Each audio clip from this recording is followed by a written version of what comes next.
तुम क्या सोचते हो, यदि किसी मनुष्य की 100 भेड़ें हों और उनमें से एक भटक जाए तो क्या वह 99 को छोड़कर और पहाड़ों पर जाकर उस भटकी हुई को न ढूंढेगा?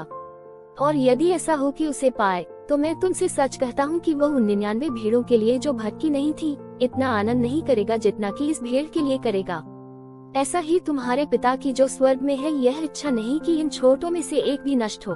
ओम सुसमाचार प्रभु यीशु के कार्य और वचन। खोई हुई भेड़ का दृष्टांत। 29 मई 2018।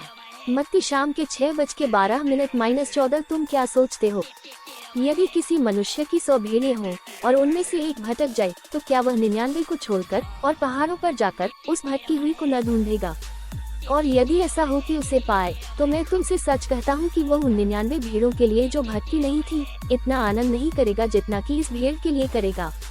ऐसा ही तुम्हारे पिता की जो स्वर्ग में है, यह इच्छा नहीं कि इन छोटों में से एक भी नष्ट हो। यह अंश एक दृष्टांत है, ये लोगों को किस प्रकार की भावना देता है। यहाँ उपयोग किया गया अभिव्यक्ति का ये तरीका दृष्टांत मानवीय भाषा में एक अलंकार है और इस प्रकार यह मनुष्य के ज्ञान के दायरे के भीतर आता है। यदि परमेश्वर ने व्यवस्था के युग में ऐसा ही कुछ कहा होता, तो लोगों को लगता कि ये वचन वास्तव में परमेश्वर के अनुरूप नहीं है। लेकिन जब अनुग्रह के युग में मनुष्य के पुत्र ने ये वचन कहे, तब लोगों को ये सुकून देने वाले, गर्मजोशी से भरे और अंतरंग महसूस हुए। जब परमेश्वर देव बन गया, जब वह एक मनुष्य के रूप में प्रकट हुआ, तो उसने अपने हृदय की वाणी व्यक्त करने के लिए अपनी मानवता से आए एक बहुत ही उचित दृष्टांत का उपयोग किया। इस वाणी ने परमेश्वर की अपनी वाणी और उस कार्य का प्रतिनिधित्व किया जो वह उस युग में करना चाहता था। इसने अनुग्रह के युग के लोगों के प्रति परमेश्वर के रवैये को भी दर्शाया। राज्य के अवरोहन का सुसमाचार। राज्य के अवरोहन का सुसमाचार। मोबाइल ऐप होम सुसमाचार प्रभु यीशु के कार्य और वचन। खोई हुई भेड़ का दृष्टांत। 29 मई 2018। मत्ती शाम के 6:12 तुम क्या सोचते हो, यदि किसी मनुष्य की 100 भेड़ें हों और उनमें से एक भटक जाए तो क्या वह 99 को छोड़कर और पहाड़ों पर जाकर उस भटकी हुई को न ढूंढेगा?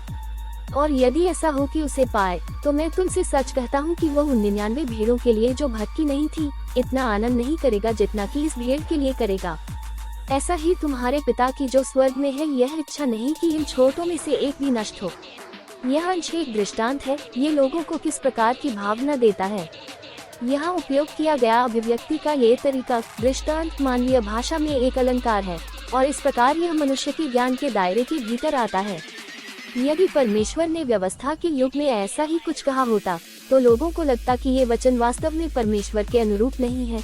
लेकिन जब अनुग्रह के युग में मनुष्य के पुत्र ने ये वचन कहे, तब लोगों को ये सुकून देने वाले, गर्मजोशी से भरे और अंतरंग महसूस हुए। जब परमेश्वर देव बन गया, जब वह एक मनुष्य के रूप में प्रकट हुआ, तो उसने अपने हृदय की वाणी व्यक्त करने के लिए अपनी मानवता से आए एक बहुत ही उचित दृष्टांत का उपयोग किया। इस वाणी ने परमेश्वर की अपनी वाणी और उस कार्य का प्रतिनिधित्व किया जो वह उस युग में करना चाहता था। इसने अनुग्रह के युग के लोगों के प्रति परमेश्वर के रवैये को भी दर्शाया। लोगों के प्रति परमेश्वर के रवैये के परिप्रेक्ष्य से देखे तो उसने हर व्यक्ति की तुलना एक भेड़ से की। यदि एक भेड़ खो जाती है, तो उसे खोजने के लिए वह जो कुछ भी कर सकता है, सो करेगा। इसने उस समय मनुष्यों के बीच परमेश्वर के कार्य के सिद्धांत को दर्शाया जब वह देह में था।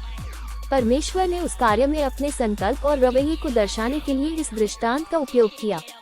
ये परमेश्वर के देह बनने का लाभ था। वह मानव जाति के ज्ञान का लाभ उठा सकता था और लोगों से बात करने और अपनी इच्छा व्यक्त करने के लिए मानवीय भाषा का उपयोग कर सकता था। उसने मनुष्य को अपनी गहन, दिव्य भाषा, जिसे समझने में लोगों को संघर्ष करना पड़ता था,